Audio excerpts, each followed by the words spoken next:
Are we unmuted? We are unmuted. We're unmuted. What is happening?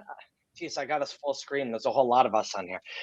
Rich, Mallory Woods. Rich is in California. Mallory, where are you? I'm in Orlando, Florida for this entire week. Show us to your side. Let's see. Can you turn your thing? There we go. We're at the WKC World Championships, which is in Orlando, Florida, Yeah. about a mile away from Universal Studios, Florida. Okay, and then show us the other side. What's out? What are you looking at?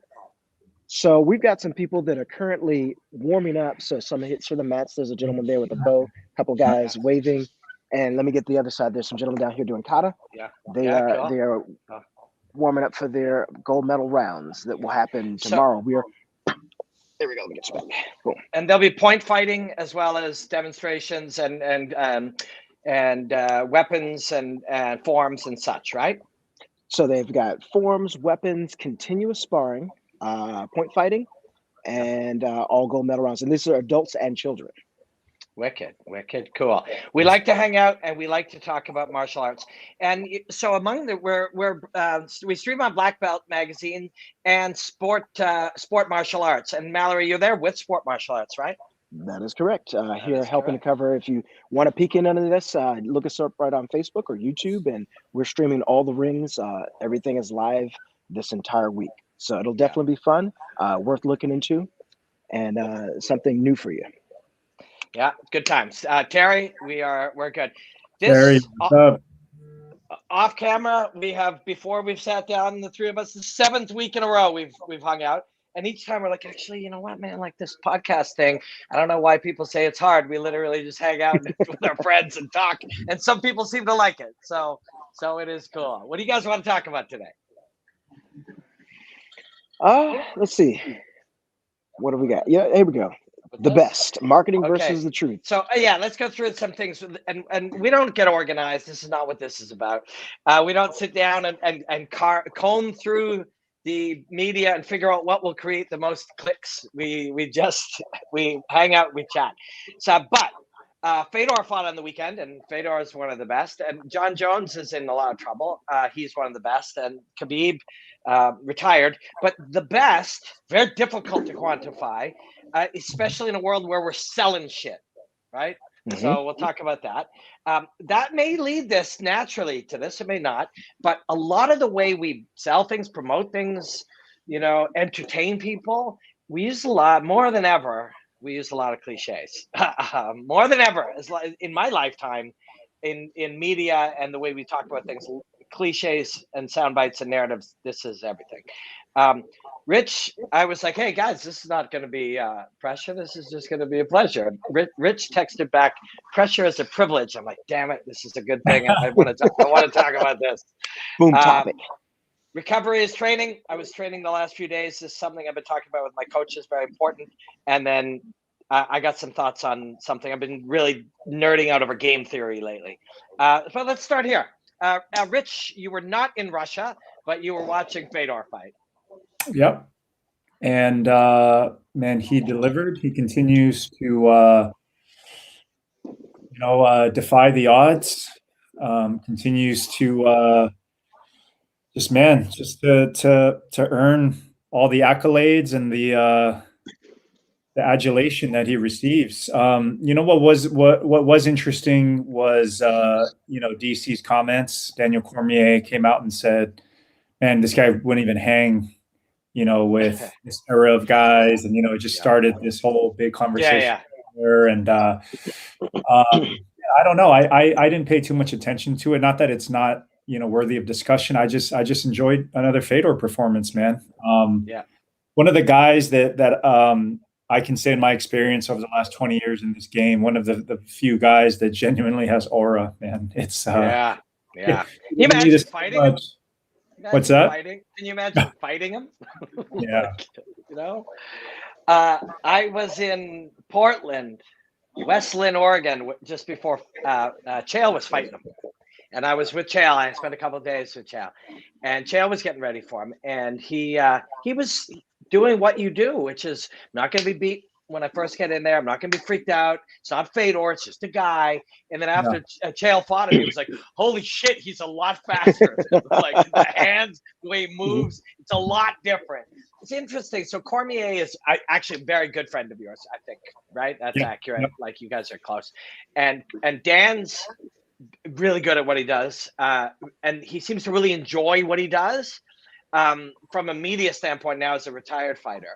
And he works in that realm of ESPN where hot takes and talking shit and creating conflict and making buzz and getting headlines becomes a part of the thing. And that's part of what he was doing, you know, no doubt about it. Daniel Cormier watched that fight and also went, whoa. And, you know, Tim's not the guys he mentioned. Tim isn't Daniel Cormier. Big Tim is a great fighter. It's not Daniel Cormier. But a lot of the time, what people are saying is selling stuff and marketing things and promoting things. Yeah, you're right. And, you know, this topic, as several, you know, of our topics do, just kind of touches on things we've talked about in the past. And, you know, we talked about pound for pound, GOAT, how these things are just, you know, they're great content for, you know, hot takes and whatnot. But it's, you know, just hard to measure, impossible to measure and quantify. Yep. I have something to add to that in the thought. So, for example, as long as we've had champions, we've had an aging champion, maybe a champion that's former champion that's aged out, and you have the up and comers.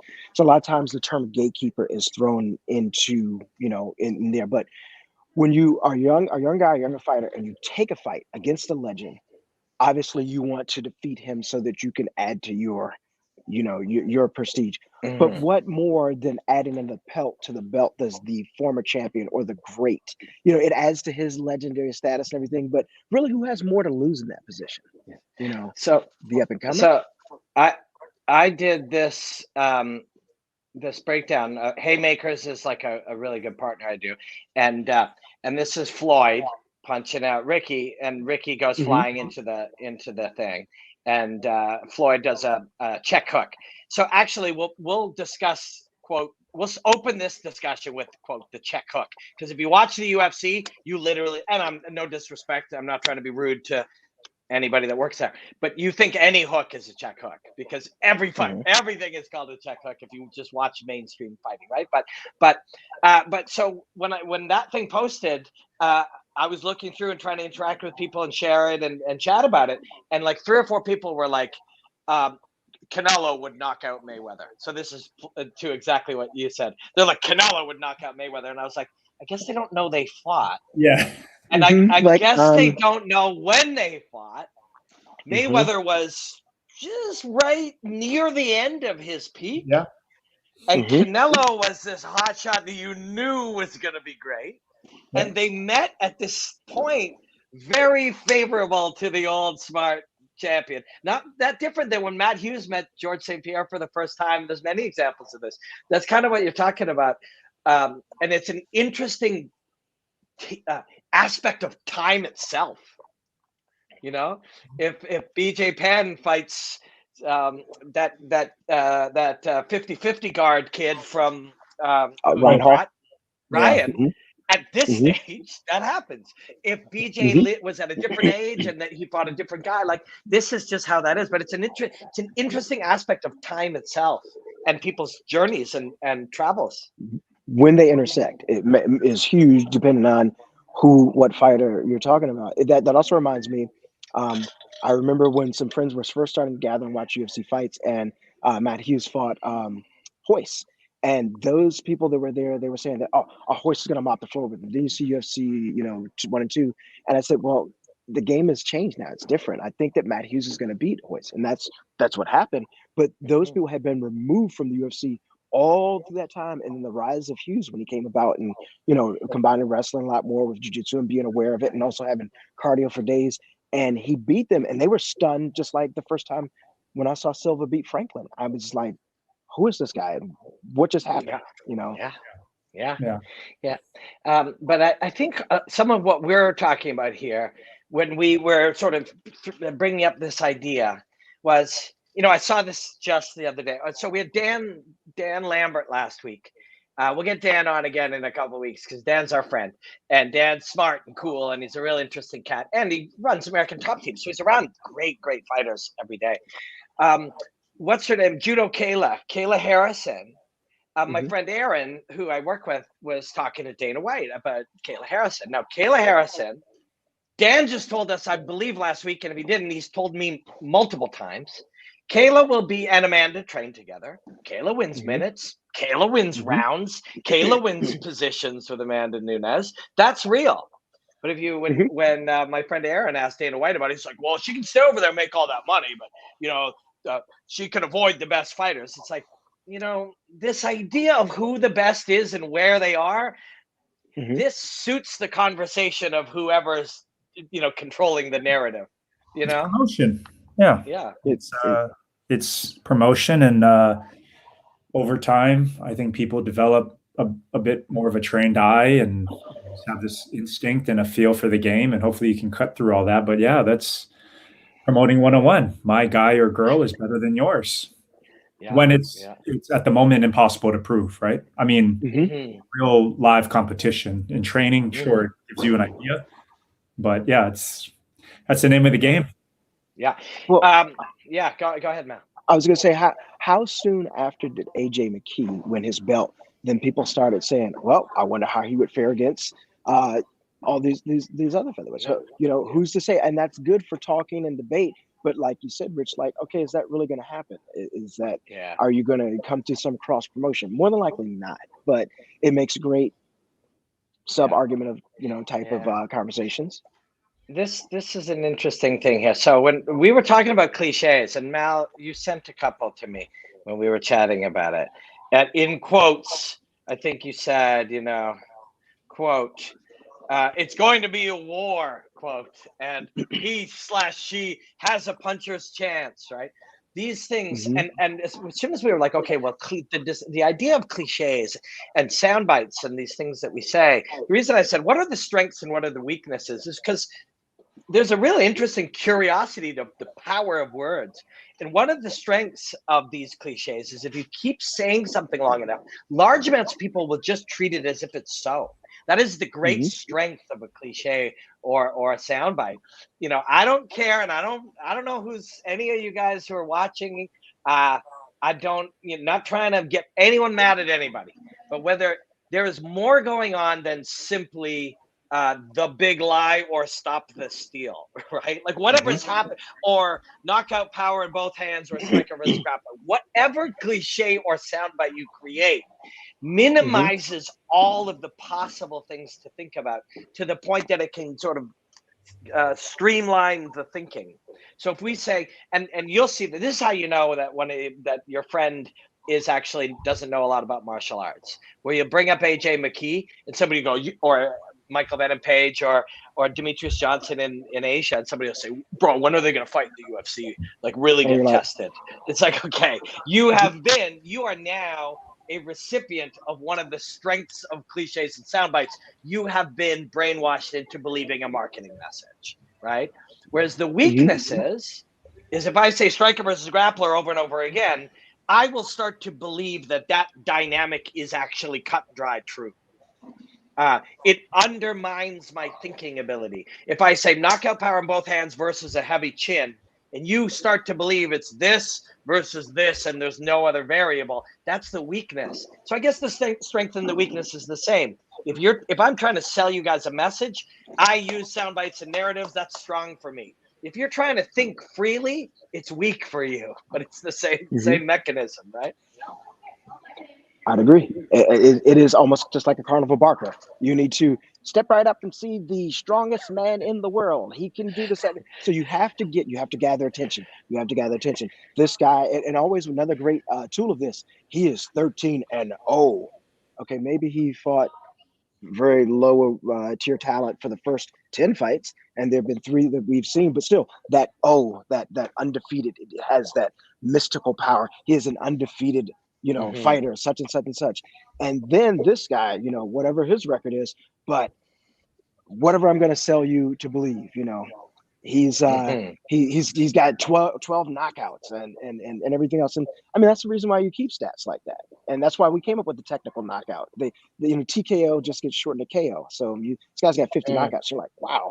Most of those were stops by the refs because the guy didn't know where he was at. But it sells. It sells the fighter. It sells the fight. Mm-hmm. Yeah. What do you guys? How much or how little do you actually care about? And Rich, you're a promoter, so in your business it matters different. But just as a person, as an athlete, as a fan of athletes, football, baseball, fighting, whatever, how much or how little do you care about the cup or the belt or the title or whatever? A lot or a little, or is it vary? Oh, that's a good question. I think a lot. Yeah. I think a lot. I think it does matter. I think there's more pressure. I think there's I think you really get to see somebody I've always felt the hardest thing to do is it's hard to get to the top of the mountain. Do not get me wrong. Yeah, right. Either that longevity, I think that's what defines who the best guys are. I mean, there is pressure, man, being the champ. Mm-hmm.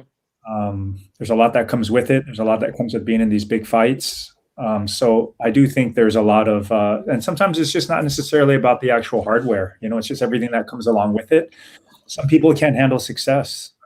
Mm-hmm. They just find a way to, they just everything. They just can't handle it. Everything changes, and then they can't, maintain. I think that's why we look at the greats. They're consistent guys that have stayed on top. That defines their greatness, right? So it's not necessarily, the actual hardware itself, but just being the target every day, man. Just waking up knowing that everyone is out to get you, right? And you always have to be on, that everyone's going to come at you and be on their A game and and do anything they can to take you out. Whereas you're just like, man, here we go again. So as of you gentlemen, so yeah, it's interesting because I was thinking that too. Like Tyson Fury is the champ, the performer. He's the lineal champ, I believe, too. Like that's real. And ultimately, we're talking about belts and titles, and being the greatest, I think, is so deeply meaningful. In a world of greats, like, good Wilders, how good these guys are, how hard it is to be the best of those. That's amazing. And then, so when you're the best and you proved it, we got to give that a name. So give it a title, right? So create a title.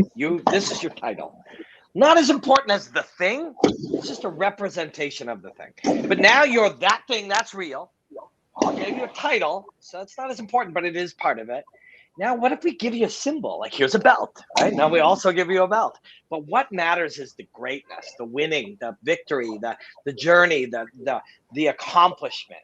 The belt less so, and the title less so. Do you guys?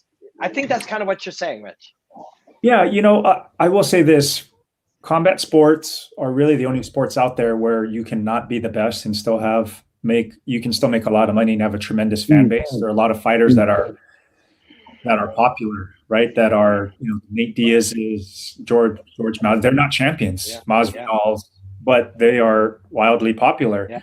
It doesn't work like that in other sports. When you're not winning, who cares? You're losing, right? I mean, that's just, I hate to say it. There's no those guys play hard and, it's different in fighting. You can still be celebrated. You can still be appreciated for not, just being that guy that goes out there. It's just different.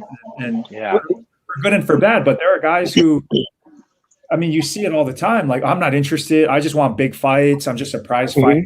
About the money. I don't care about the belt. But, and I'll say, to add to that, and to quote a good buddy of mine of ours, Jay Glazer, has said this to me before. It's applicable not only in football, but just really in fighting and almost everything these days. What he said that really resonated with me when we were chatting one day, and he's gone on record and said it on his various platforms. But these days, everybody wants to be famous, right? Yeah, right. I want to be in big fights, or I want to have all these followers, but it's not necessarily about being the best or being great. And I think that's where the belt, as you said, I still think that is the pinnacle of of really achievement. Yeah. It Mal, still means Mal, something, I'm gonna in my opinion. throw you this thought. Patty something, he's got a bowl cut. He's Yes, one I know fight. what you're talking about. Yep. Patty, what's Yep. his last name? Pimblett? Patty. Patty Pimblett, I think. Or Pimblett. Yes. Yeah. So he's got a bowl cut and he's pretty good fighter. Mhm. I actually think Sugar Sean is a very good fighter when I look at it with that sort of trained eye. But he's got colorful hair and he smokes weed and he's got a lot of followers.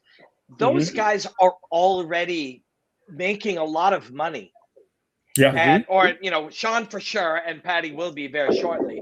And they didn't fight anybody yet. And I'm not trying to be disrespectful to either them or who they fought, because they fought people a lot farther along than I'd ever fight. So it is still something. But in the context, they actually have it. But as you're saying this, Mal, tell me this. As you were saying, that doesn't exist in other sports. Mal, you'll know this. Was Dennis Rodman like one of the 20 best players in the league when he was famous?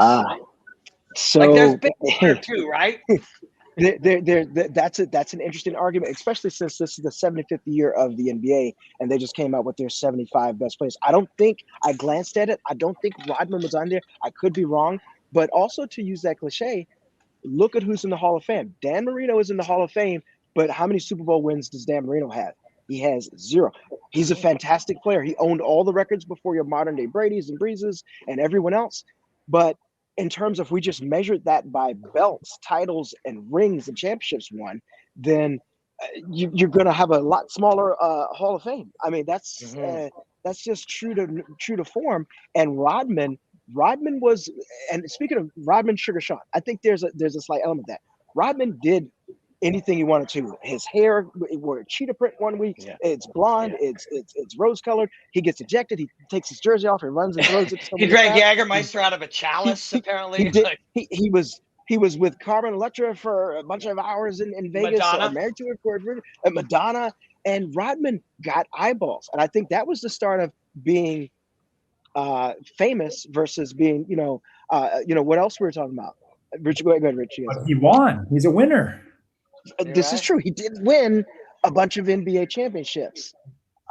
So where does that line intersect at? Yeah, those guys don't.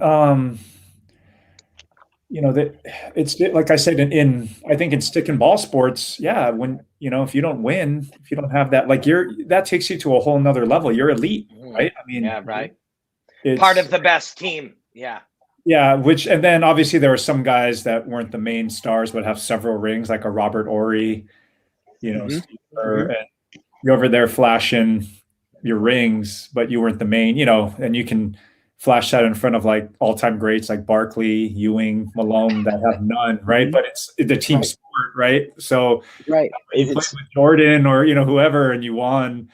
Right. But I mean, it was Jordan who actually said the reason why Barkley and Ewing, those guys don't have rings is because of me. That's right. And he has said that. That's really cool. That's really cool. Like, and that's the truth. So this Synth here says, just very simply to this conversation, these kids are flashy, and they are.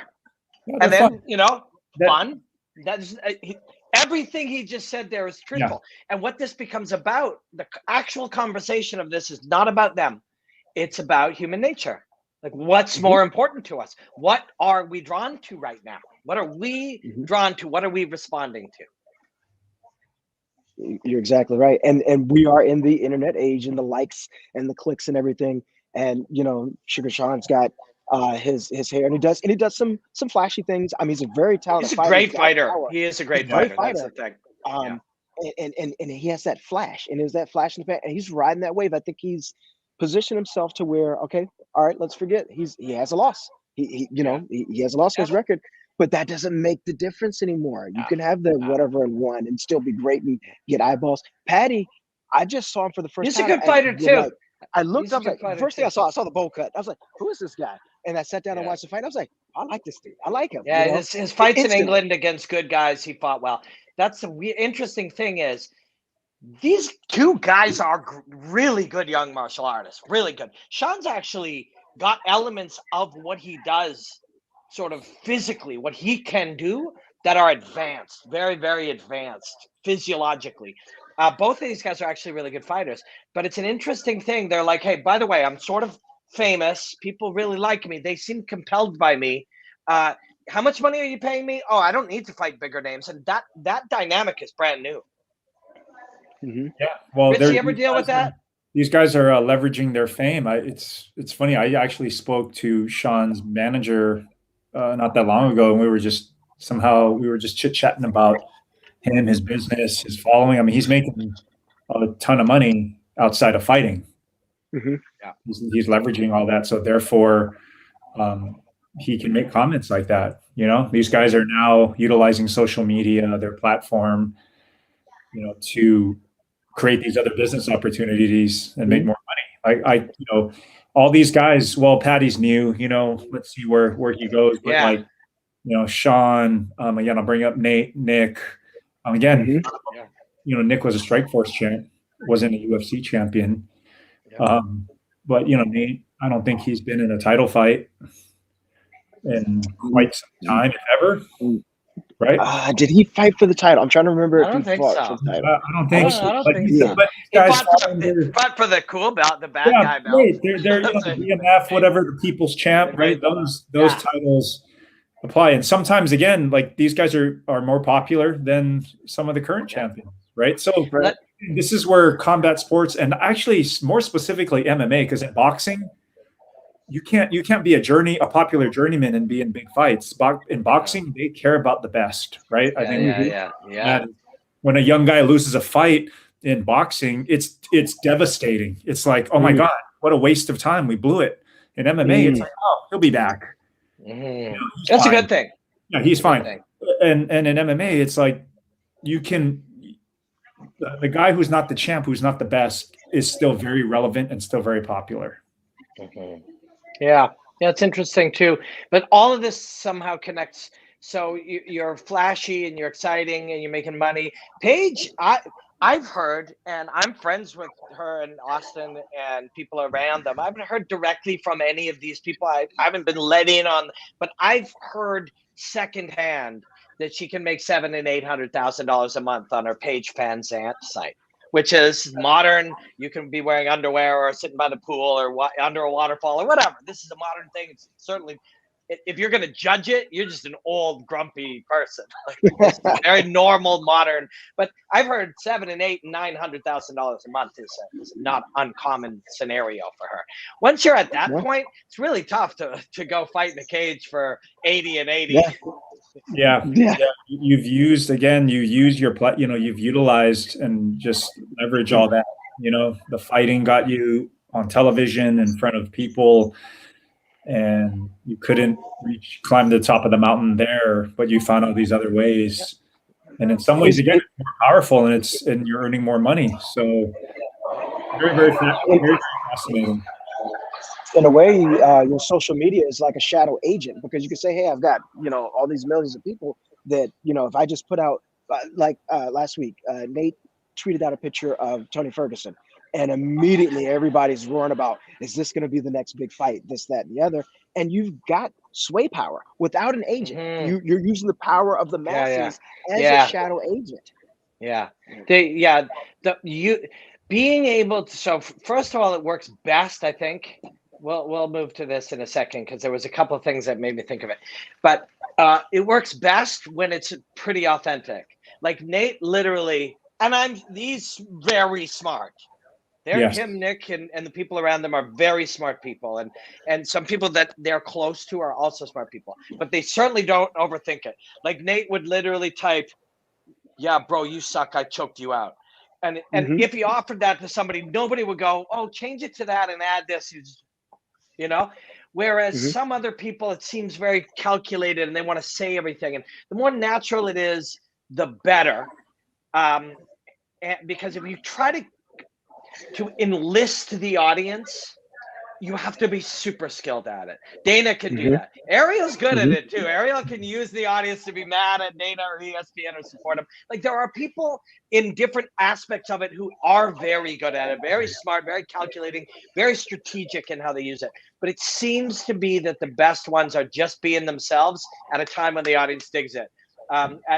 We talked about pro wrestling last week. You guys appreciate it more than I do, but Stone Cold Steve Austin was somewhat planned and somewhat he just was drinking beer and slamming them together and swearing and stuff. And fighting his boss. And fighting his boss, and it kind of worked, right? Like it works better when it's kind of real. Yeah, guys, I'll throw this out there at you. This just came to me as we're having this conversation, but I will tell you 20 years ago when I was fighters and putting, deals together and booking fights, the concept of a fighter or a manager presenting is this for our brand. It didn't even exist. Man. It was just fighting. You know what I mean? Yeah. Fight that guy, how much? Oh, let's do it. Nowadays, it's a full on, what is this for our brand? And, where does this position us? Like, it's changed. Like, there's more money in the space. It brings more eyeballs. I'm not saying it's a bad thing. I'm just kind of dating myself as far as how long I've been around, and conversations have shifted from, hey, let's sit down, figure this out. What can you do for our brand? What, as opposed to just, do you want to fight or not? Yeah, I do. Let's do it. It's a lot simpler back then, but again, it shows just how far and how big everything's become. I have a question to throw out there. I just before when we hear, and especially when we're talking about the masses talking and everything, we hear a lot of time, oh, well, I don't like this guy. He's fighting because he's ducking this guy. Since Rich, you've helped put fights together, how much of that really is true? Does people really go out of their ways to avoid a specific fighter, maybe out of fear, maybe out of skill set, while they're trying to build themselves up? Or is it we really couldn't get a deal together, or this guy wasn't available at the time that we needed to? Do people really legitimately duck other fighters? It does happen from time to time, and it's it works both ways. Some guys will say, I want tougher guys, so you're kind of ducking certain level of competition in that way, or I really don't like that guy, I'm not going to give him the opportunity. If you're the bigger, or if you're, I really don't like him, I don't want to give him this chance, this opportunity. So it happens, and there's always a different scenario, always something new and different to work out. But yeah, I mean, that ego and that emotion does come into play. Like, I just don't like that guy, I don't want to give him a shot, or that girl, give them a shot, an opportunity at what I have and what I've built. It only helps them. It's like, doesn't make sense for me. It's high risk, low reward. So yeah. It's just more than, oh, that guy's really good, I want to avoid him. It's a lot more than that. That's what makes this thing so tricky and complicated, whereas in the other combat sports, again, when the promotion has the ability, like in football and all these other sports, you play who's on the damn schedule. That's it. Only in combat sports do you have this dynamic of, how many times, even in boxing, kickboxing, this fight didn't get put together. That guy won't fight that guy. Whether it's the fighters or the promoter, right? There's just always, fight dynamic on the business side of it. So yeah, it's a real thing, Mallory. But when we were talking about, you can make $700,000 a month on a fan page, or you can, CBD company can give you 30 grand a month to do whatever, right? There's some beautiful simplicity in what you're talking about. It isn't only a throwback. There are definitely human beings on earth right now who are like, I don't care about all that stuff. I'm not thinking about all that stuff. I'll go a step further. There will be ones who understand. And Nate is, to a certain degree, gets this as much as anyone, where to a certain degree, people are like, one, I don't want to waste my time doing all that stuff. That's no way to live. And two, if I don't dedicate a lot of time to it, it might grow even better than if I did. Like, if you're a fighter and you're like, listen, I'm about fighting. I want to fight that guy. When people talk to me, I don't think exactly the right way to talk. You don't present things just the right way. When they come over to you at a Contender Series or Bellator or wherever, you don't say, well, I just want to thank everybody for the opportunity. This is not American Idol, right? Like, at some point, you're just a guy who wants to fight people. That will be fresh and vital and real at some point. But there's a beauty in that. Like, just think of how much of a hassle that is, figuring out what are we going to talk about, what pictures are we going to take, what outfit am I going to wear, what's my walkout song, what am I about, what am I going to say about Rose if someone brings her up and I'm supposed to be fighting her. Forget it. Let's just go in and train and fight. And I know that sounds old, but sometimes by doing that, you'll get a better result from all this shit anyways, because whenever there's something we don't like when it looks like everyone's trying too hard. That is true. There always has to be someone to call out and have a reason to call this person out. But then sometimes it's worked. I remember Chael, a good friend of yours, Anderson Silva, you absolutely suck. You fight me. If I lose, and it was like, oh man, now I'm really interested. Yeah. But then the other time, there are people that's like, I got to have a name as soon as they ask me, and I got to throw somebody out there. Yeah.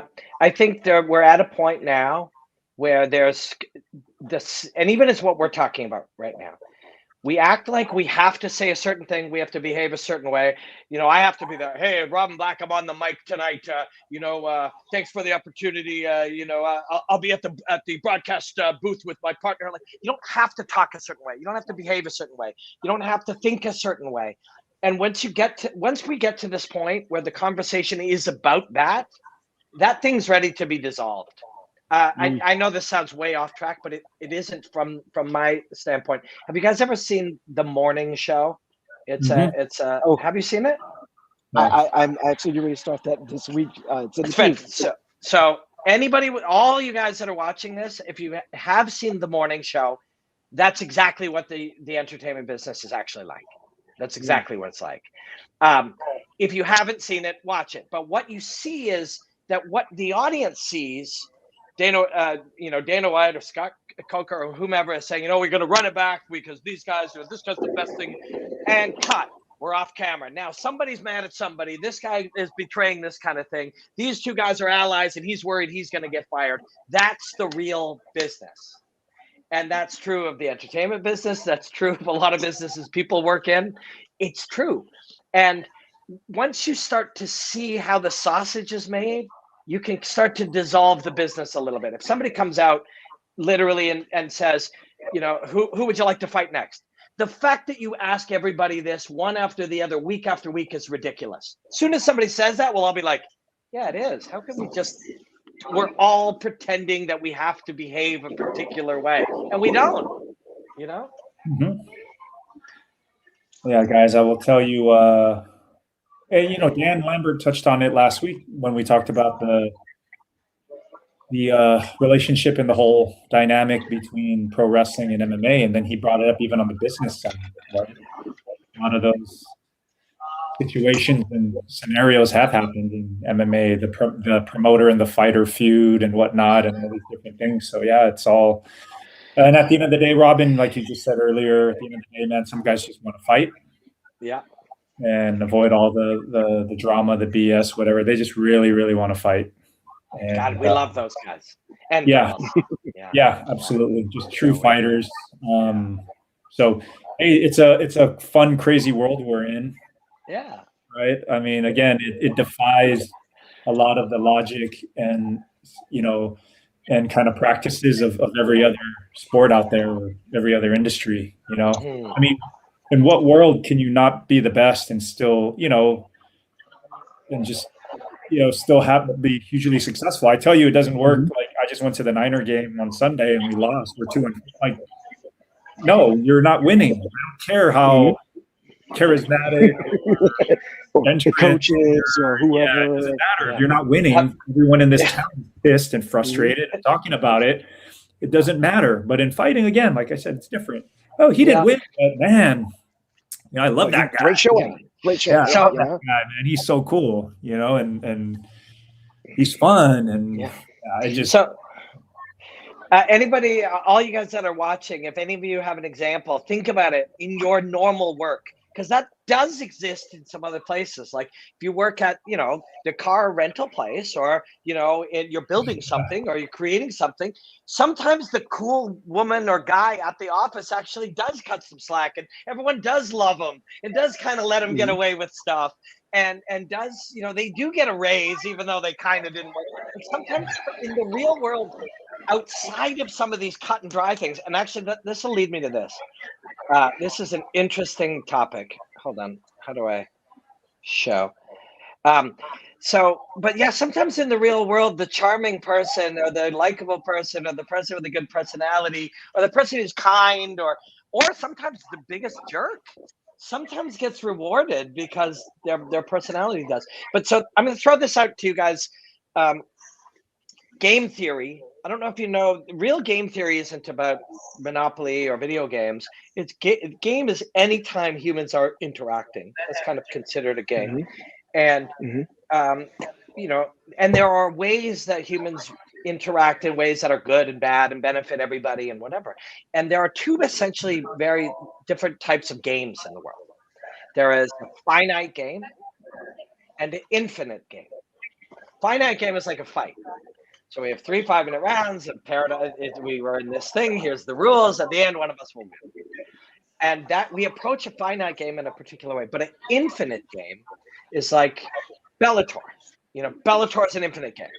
Yes, it will have goals. It will try to sell pay-per-views if it does that, or it'll try to like get ratings or whatever. But the primary game of Bellator or Nike or your marriage is to keep the game going.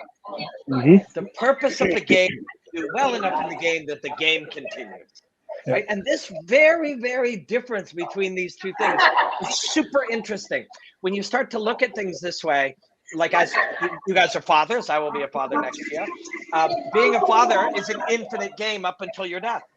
You want to be a good father, continue to be a father. It's an infinite game. And you approach infinite games and finite games very, very, very different. Sugar Sean or Nate Diaz, the fight is a finite game, but their career is an infinite game. Do you see what I'm saying? And they approach them very differently. Yeah, absolutely. Yeah, they're thinking about the bigger picture. You know, that's thinking outside the cage, right? And outside of just training. Like, I'm not just a fighter. I can do all these other things. And they build all these other platforms and create all these opportunities for themselves. That just doesn't just limit them to be one thing, right? And it can keep going beyond, you know, what happens there with that fight career. So yeah, like those guys are look, they may never be the best or climb to the top of the mountain, but there's something to be said for the business savvy and all those other things. Help them to continue the game in some ways, you know, and still be successful. I mean, you know, it's impressive in its own right. It's from a different perspective than I'm the best fighter, right? But I'm a better business person, right? Or I figured out a way to extend the game. As soon as I said, "Hey, does anybody know things?" And every single person said politics. 100% on point. Well said, fellas. Hey, look, because how often do you guys go to eat at a bad restaurant, right? Yeah, but one time. But I really like the chef. He's so cool. The chef is great. The food was terrible. You know, it's a fun place, but you know, those aren't the places you go back to. Like I said, for the most part, I guess we've established, guys, MMA and politics, right? You cannot not be the best or great and still be successful. Well, every single answer is politics. It's politics. I think I have another good example about short game versus long game. Let's look at and we'll go to sports. Shaquille O'Neal, obviously world championship. He's won a couple of NBA rings, been with multiple teams. But beyond his career, besides being a 7-foot giant that he could not work as an undercover sheriff's deputy that he wanted to do at one time in his career, he's expanded into he's an analyst. He has been a movie star. He owns Papa John's. He owns, I think there are a billion products I see that Shaq's got his name on it. That his game has continued to expand long past his NBA playing career. Another good example is The Rock. Yes, he's held the WWE belt at one time, but now he's a grand movie star. He's a great spokesman. He almost anything he touches is gold. That's an expansion of a small game he was playing and then went to a bigger game. What's interesting about it is, so Shaq would be an example. And in fighting, Bisping, Chael, Cormier, these guys are thinking of it the same way. Their business, they understood that the business of being Chael was a infinite game. As long as he lives, and he can't control if and when he dies. He can be healthier and he can take care of himself, but death will be upon him one day, hopefully at 112. But being Chael became an infinite game, or Shaq. But within that, Shaq had all of these finite games. And what's so life lesson about this is you have to learn. It benefits you to identify whether you're playing a finite game or an infinite game. Yep. Fatherhood's an infinite game. Business is an infinite game. What you'll do, but the fight, the game, this contest, if you're on a contract that terminates at this time and it will terminate, that's a finite game. And how you apply, it also removes pressure. I've often thought of my infinite game of learning more and more about martial arts and finding ways to do the things I do. I've classified them as finite. I got to do this and then this and then this. But as soon as you recognize I'll be doing this as long as I live, you can release some of the pressure and this weird urgency to get things done by Friday and allow yourself to learn. So identifying what game you're playing is really valuable, really powerful in martial arts, but in life. Yeah. And let me just add that along those lines, even the way some guys are approaching their careers from I'm going to be in this for a long time, or, I'm in no rush, or I'm here in and out. You know what I mean? Just trying to, I want to, for example, there were a couple guys that I have worked with, and they're like, we're in no rush. We want to get our experience. I don't want to fight any contenders until maybe I'm 10, 12 and 0. And I'm just comfortable down this path. And there are other guys that are like, I need it now. It's ASAP. I want the big fight ASAP. I mean, we're fighting guys that, back in the day, guys had several fights before they got into a big fight. Guys just fought so damn much. Go look at some of these records. They're absolutely insane. Other guys that, they're winning the belt at 8-0 or, something along those lines. And, so in that way, it's a long versus short in some ways. Some guys are patient. Like I'll use, for example, AJ McKee was very patient. Dad was like, he's 19 now. He's 19 fights, 19 wins. Yeah, but it was just, we're patient. When the time is right, we're going to get there. And there are other guys that are like, nah, man, right now, like I want to. I'm not going to fight that much. Right, in and out, and I'm gonna win, climb, make all this money, get this fame, launch all these other projects, and then I'm out. I just texted Mallory. Did we ever have Fernand Lopez? Did we ever have Fernand Lopez? I don't think so. So you guys know Fernand? So. He was Francis Ngannou's coach. Now he's Cyril Gane's coach. Yeah. I just texted him and asked him to join us next Tuesday, and he will. He's in Paris. I'm going to commentate for him in December in Paris. Aries Fighting Championship. First one they did was in Africa, in Senegal, and I went. It was amazing. It was so amazing. Senegal, it was the best place. Outdoors. It was so cool. But so he has Cyril, and I commentated Cyril's first 3 or 4 fights in Canada. And Francis, Cyril, he's got 2 or 3 other guys. Most are middleweight, light heavyweight, and heavyweight, but particularly with bigger fighters. He's like, get them the toughest fights they can right away. Get them in it. Because first of all, if they're really, really good, really legit, get them in there and let them find out where they are. If they get close to it and they don't win, that bump will help them get there even quicker. And it's been true. Francis was the UFC champion all of a sudden. Cyril is gone, and immediately they fast-tracked them the toughest fights. It is their philosophy, their logical philosophy, and there's 2 examples, 2 that are simultaneously there. Yeah. So in this case, it has, but so I've asked him to come in, and I want to talk to him about that, like why that is what they believe. And actually, Kavanaugh's, Kavanaugh, you work with Kavanaugh, I'm sure almost daily now, and I love John, and I know John, I like John. He's talked about that too at times. It's like, we got to get in there. If we're going to make money, let's make money in the short term before we take brain damage.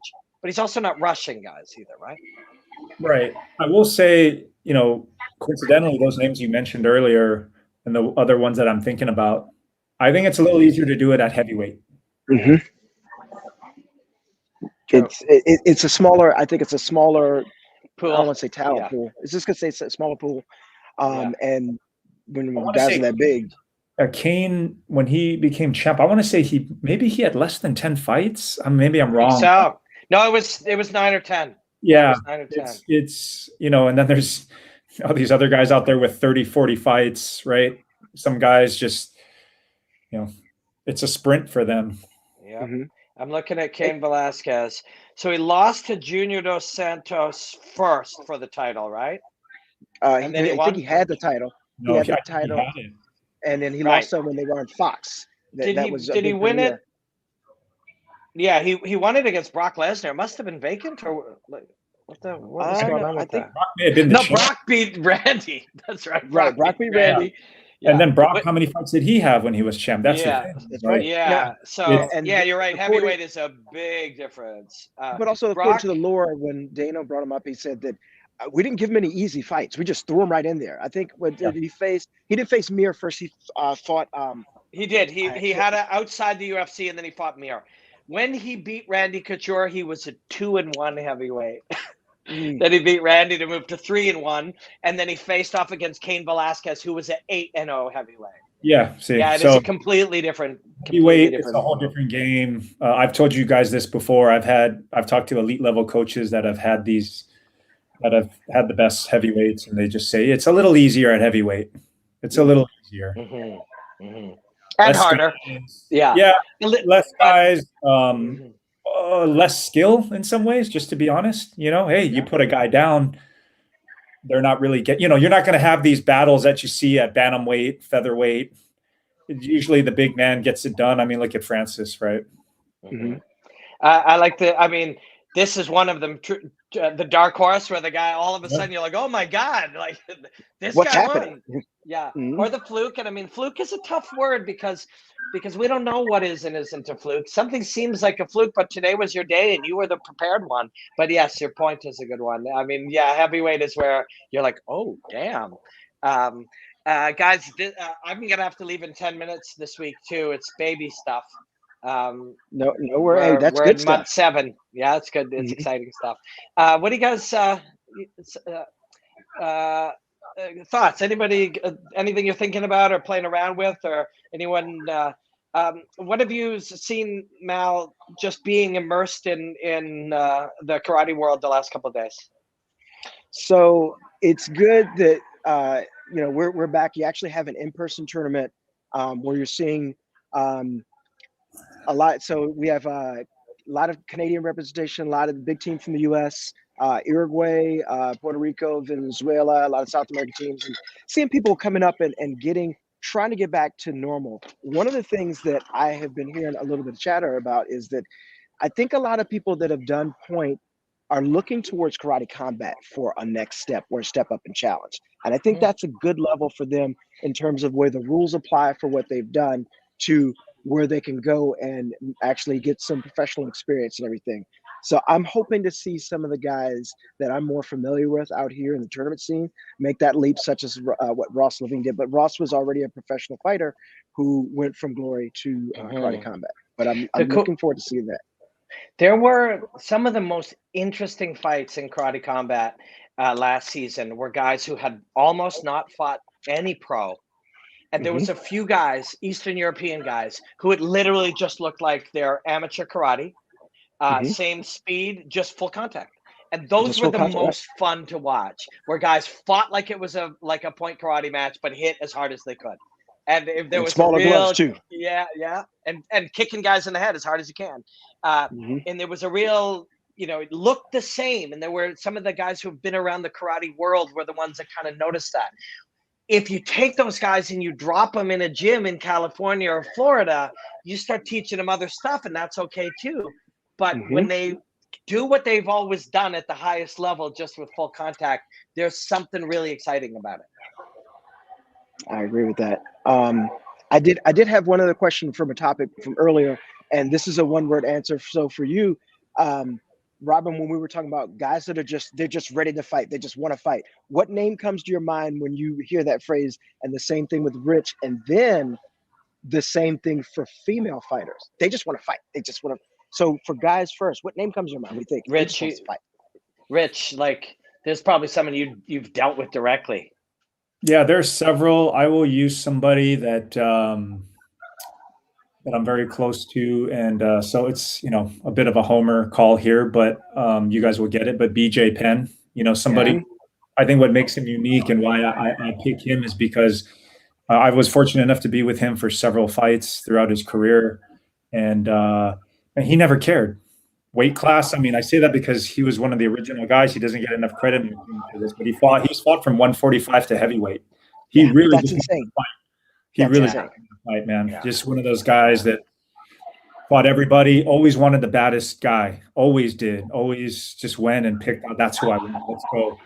Everyone says that guy's the best. He'd kick my ass. Yeah. Let's go. And that's rare. That's very rare. Yeah. Not the only one, again, but rare. Yeah. Robin, what do you think? Yeah, I mean, at the expense of it's hard to find somebody that's a better example than that. Not just because they did fight, but Jens Pulver was like that. There were actually a lot of guys in the earlier days that were like that. I'm trying to think of who else from that era, Carlos Condit too, actually. Like when I was calling Condit fights when he was like 18 in Japan, and then you'd talk to him, later at 27 and then 29 and stuff. And even the last fight or two, when they were asking him if he was going to retire, I know from being around people around him that conversation had been a reality of his life. But they asked him, and he said, when I'm in there, I'm going to feel the mat on my feet, and I'm going to breathe the air and be like, oh man, I get to do this. Like guys like that, like, God, I honestly, like, I'm so thankful there was a 4 or 5 year period where me and my buddy used to sit together in a room, in a little tiny room, and they would just run us 3-4 hours of these old Japanese fights for us to commentate in English. And that was a big way that I got better at my craft. I've commentated 600, 700 fights, like more than almost anybody that actively does it, just because of those days. Me and my buddy, full of coffee, commentating old Josh Barnett fights and all these things. And so many were like that back then, and Boss was like that. Guy Metzger, like that whole crew of weirdos getting on planes from America. What's his name who just fought? Nate Marquardt. When he was young, he was like that, Yeah, it's a very old school mentality. I think all the names we're mentioning, these are legends, throwbacks. Robin, since you mentioned Carlos Condit, I'll throw this in there. I reffed one of his fights in Hawaii on the Big Island that he won. Got him into our Rumble on the Rock tournament, where he kind of broke through and, made a name for himself at a very, very young age in his career, beating Sharuto, beating Frank Trigg, and then losing to Jake Shields in the finals. But I go back with Carlos at that early stage of his career, and the guy's he's exactly what you said, just a total stud, a true fighter, man. That fighting spirit. Yeah. So do you guys want to do something, actually? How like the whole, I don't know if anyone noticed, but I didn't even use the same name for our podcast this week. And everything's kind of allowing itself to unfold, and we haven't made clips, we haven't made any graphics, and people are already joining us. It's part of the fun. But and we're kind of making up as we go along. I asked Fernand to join us next week, but do you guys want to do something every week where we'll pick a fight and just put it in the box here and watch it together? Yeah, we could do that. Like, I don't know how to actually some large box with just us, kind of like we did, Mal, when we used to do the Bellator. That's possible. We could do that. Watch party. Watch party, and let's find one old fight and watch it together. I've got so many to choose from that are just so special and rare. And if we're hanging out for an hour and a half, and we got a 6-minute fight as part of our hang, let's do that. I have a question. It's perfect. Do you want to do this cold, or do I get a chance to go and look at the fight and do a little free learning? No, we want to do it cold. No, cold. I'm in. Yeah, we could definitely say who it is if you want to go and look up where they were and what they were doing, but no watching the fight. We got to watch the fight. Cool. Hey, I'm in for that. Fresh, This- honest reaction. This show has always been a scramble drill, right? So let's keep that. Let's keep it. Yeah. I agree. I agree. Exactly. Do we have any names for the ladies that are game to fight I mean, anytime, anywhere? my very favorite female fighter in the world right now, actually, Sarah Kaufman's like that. Although I don't know if that's actually true, Rich. You worked with her a lot, I think, at Strikeforce. But Yep. my experience with Sarah Kaufman, she just likes punching people in the face when the time is appropriate. You know, I know she really wants to fight now, but there doesn't seem to be all that many places for her to. Although I think she is fighting. I saw that she just got booked. Yeah. I think a show in Canada fighting a belt vet Jessie Miele. Oh yeah, Jessie's tough. Yeah, I called a couple of Jessie's fights at CES before she was in Bellator. Yep. Yeah, she's tough. Yeah. But also Valentina. Like to me, Valentina. I know Valentina does pay attention to the other aspects of being a professional fighter that are modern, but Valentina would fight you right now. Like she would just kick the shit out of any one of us right now. And she would beat us up. Like, you know, you guys have Rich, you got height on her, and Mallory, you got weight on her, but she would kick the shit out of us. She would. Here's the thing. Even and though then I shoot know us. it would end that way, I know in that way, but I would love to train with her. I would love to just, I want to see it in front of me. You know, I'm going to type this in here for next week. This is very much, I don't know how to title it yet, but I did a lot of training with female fighters, and there's an interesting conversation. Maybe we find somebody to come on and talk with us, maybe Cyborg or somebody about that, or somebody even that was around even earlier to tell us stories of early on being a female fighter. Can you imagine what that was like in 2003, going into gym full of pro fighters? That's an interesting conversation to have. Yeah. I agree. That's a great one. What are we signing off with, guys? Any last thoughts? I talk too much. You guys have a last thought. All right. Something on my mind I'm happy about. A buddy of mine, one of my training partners, he's preparing for Masters Worlds Jiu-Jitsu in a couple weeks. And just taking it back to the beginning of why we love this, why we're still in it. I can't think of too many things. And today we had a great practice session, helping him out, helping him get ready, getting on the mat. It's just one of those things, guys. You know, it just wouldn't be the same if it was softball or bowling or, you know, I'm 42, man. You know, we're all, you know, we got our group together and we do this, man. And just when I get to do this after, it's like, this is why we love this shit. And just I guess sharing just some thoughts on why we love martial arts, you know, not just watching it, but from a practitioner standpoint, just to still be able to do it at this age. There's not too many things we could be doing to have that kind of camaraderie, kind of, you know, that team just helping each other get better. You know, we hit a certain age and those things they become very limited and kind of go away, right? Like I said, I don't want to play basketball right now or do all these things I used to do a lot when I was a kid. Martial arts still, you know, it's timeless, right? That's right. Just a little statement there as I was leaving practice, coming home to hop on with you guys. I just thought, man, this is so cool and fun. We still get to do it. And there are other guys doing it, you know, at an older age, right? We're lucky. We're lucky, man. Like, you know, and yes, it's martial arts. That's our thing. Some other people, it's soccer, bow hunting, or tennis, or climbing or whatever. But yeah, like if you get to be in your 30s or 40s, 50s, 60s with family and work and stuff, and you still get to do the thing you love to do on any amount, you're a lucky small percentage of people.